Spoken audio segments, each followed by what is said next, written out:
السلام عليكم. في خبر عاجل، أكد الناخب الوطني السيد محمد وهبي أن أجرد والزلزولي خارج المونديال، بحيث قدم الطلب في آخر يوم قبل انطلاق المباراة للفيفا، يؤكد فيها عن رغبته في استبدال اللاعبين، وأضاف أسماء اللاعبين الذين سيعوضان أجرد والزلزولي، الذين هم سعد الدين مروان وسباعي أمين.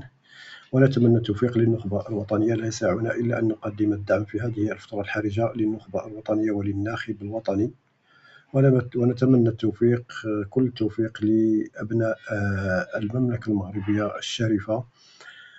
ما يسعنا سوى الدعاء بالشفاء العاجل لنجمينا أجرد والزلزولي، والتوفيق للمنتخب الوطني وتقديم أداء ممتاز إن شاء الله.